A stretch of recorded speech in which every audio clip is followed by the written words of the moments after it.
नमस्कार दोस्तों, कैसे हैं आप सभी लोग। सबसे पहले आपको दशहरे की बहुत बहुत शुभकामनाएं। दशहरा दशहरे का जो त्योहार है वो क्यों मनाया जाता है, कोई जानता है? कि बुराई पे अच्छाई के लिए। और कोई बताओ, जिसको पता हो बताओ बिल्कुल। रावण को राम ने नहीं, रावण को राम जी ने मारा था, है ना। नहीं, इसके पीछे लगभग दो तीन कारण है ना। सबसे बड़ा कारण ये है कि आज के दिन ही श्री राम ने रावण को मारकर सत्य पर सत्य की जीत असत्य पे की थी, है ना।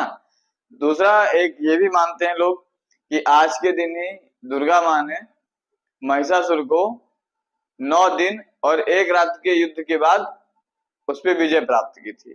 तो 10वें दिन को दशहरे के रूप में मनाते हैं। अब टोटल चीजों में सब चीजें एक जो चीज निकल के आती कॉमन, कि असत्य पर सत्य की जीत, बुराई पर अच्छाई की जीत। अब हम लोग कहाँ हैं? हम लोग नशा मुक्ति केंद्र में हैं। क्यों आए हैं? क्योंकि हमारे अंदर कुछ न कुछ बुराइयां रही होंगी, है ना। बुराइयां रही होंगी। जैसे रावण के 10 सिर थे ना, तो वो 10 सिर तो थे ही जो थे, वो 10 प्रकार के पाप भी थे, है ना। इधर वाला कुछ और सोचता था, इधर वाला सिर कुछ और सोचता था, और जो बीच में सेंटर वाला था वो सब कुछ सोच सकता था, है ना। लेकिन उसने रास्ता कैसा चुना? कुसंगति वाला। आपका रास्ता क्या है? कुसंगति वाला। तो आपके पास जो सोचने समझने की शक्ति डेवलप होगी वो क्या होगी? काम, क्रोध, लोभ, मोह, पाप, ईर्ष्या, द्वेष, जलन, अहिंसा, यही सारी चीजें डेवलप होंगी ना आपके अंदर। इसके अंदर इसके अलावा कुछ और डेवलप होगा जब आप नशा करते हैं, नशे वाले लोगों के पास बैठे रहेंगे? नहीं होगा, स्वाभाविक सी चीज है। अभी किसी को आपने देखा कि नशा करता रहे और फिर बहुत अच्छी अच्छी बातें करे? नहीं, नशे के साथ संपर्क में बैठेगा, संगति में बैठेगा तो बातें अच्छी बिल्कुल नहीं करेगा। ये चीज आप तो समझते हैं।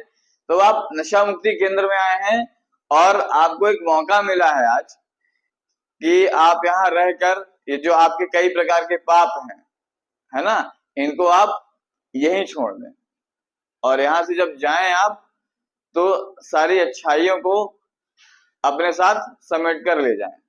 अब अच्छाइयों को समेटने के लिए आपको कुछ काम करने पड़ेंगे, कुछ कर्म करने पड़ेंगे। ऐसा थोड़ी कि आप यहाँ आए और यहाँ से जब निकलोगे तो बिल्कुल सही हो जाओगे, ऐसा नहीं है।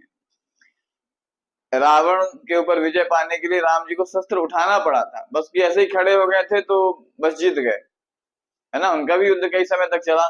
तो ठीक इसी प्रकार आपको भी अपने आप से लड़ना है। आपके अंदर जो एक रावण बैठा है उसको बाहर निकालना है कि नहीं। तो अब रावण ने तो सबसे आखिरी में युद्ध किया था ना, ऐसा ही था ना, सबसे आखिरी में युद्ध किया था। तो रावण को बाहर निकालने के लिए बहुत सारे राक्षसों को पहले वध करना पड़ा, छोटे मोटे राक्षसों को, है ना। तो उनकी गिनती होती है क्या आज? नहीं होती। गिनती किसकी होती है? सिर्फ रावण की, कि रावण को मारा था। लेकिन उसके साथ साथ कई छोटी छोटी छोटे मोटे राक्षस थे तो वो भी गए। ठीक ऐसे ही हमारे जिंदगी में सबसे बड़ा रावण कौन है? नशा। नशा जो है आपकी जिंदगी में सबसे बड़ा रावण है। और उसके साथ जो क्रोध, मोह, लोभ, पाप, द्वेष, छल, ईर्ष्या, ये अहिंसा, जितने भी हो रहे हैं, ये छोटे छोटे छोटे राक्षस हैं जो आपकी जिंदगी, आपके परिवार की जिंदगी को खत्म कर दे रहे हैं। ठीक है ना। तो अब सबसे पहले अपने अंदर जो एक नशा रूपी रावण छुपा है उसको दूर करना है। अगर आप उस नशे रूपी रावण को दूर नहीं कर पाएंगे तो आप यकीन मानिए ये जितने भी पाप हैं आपकी जिंदगी से कभी जाने वाले नहीं है। तो सबसे पहला काम आपको यहाँ से जाने के बाद यहाँ रहते हुए यही करना है कि जो आपका नशा रूपी रावण रूपी अहंकार है उसको खत्म करना है। ठीक। तो आज दशहरे के पावन अवसर पर मैं आप लोगों से यही उम्मीद करता हूं कि जब आप अगला कोई त्योहार घर में मनाएं तो बिना नशे के मनाएं। क्योंकि आप यकीन मानिए, अपने आप में सोचिए, आपने यहाँ से जाने से पहले जितने भी त्योहार मनाए होंगे तो ले लिया होगा अपना एक फेवरेट चीज जो होती है ना, लिया होगा उसको, बेशक लिया होगा। जन्मदिन हुई होगी तो भी लिया होगा, है ना। बच्ची पैदा हुई होगी तो भी लिया होगा। घर में कोई हादसा हो गया होगा तब भी आपने लिया होगा। क्यों लिया होगा? क्योंकि वो नशा रूपी जो राक्षस है वो हमें इन्हीं चीजों के लिए प्रेरित करता है, वो हमें इन्हीं चीजों के लिए प्रेरित कर रहा है।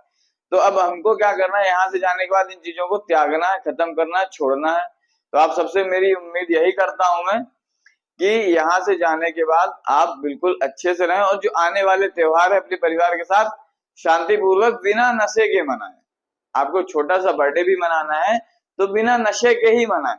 अब आप सोचो कि नशा करके हम बर्थडे मनाएं तो वो सही नहीं है। तो इस चीज को थोड़ा सा ध्यान रखना है आपको। और इसी के साथ मैं क्लास के टॉपिक को खत्म कर रहा हूं, और दशहरे की आपको एक बार फिर से बहुत बहुत शुभकामनाएं। और मेरे YouTube देखने वाले दर्शकों को भी मैं अगर आपको मेरा ये वीडियो पसंद आए और अच्छा लगे तो कृपया वीडियो को लाइक और सब्सक्राइब जरूर करें।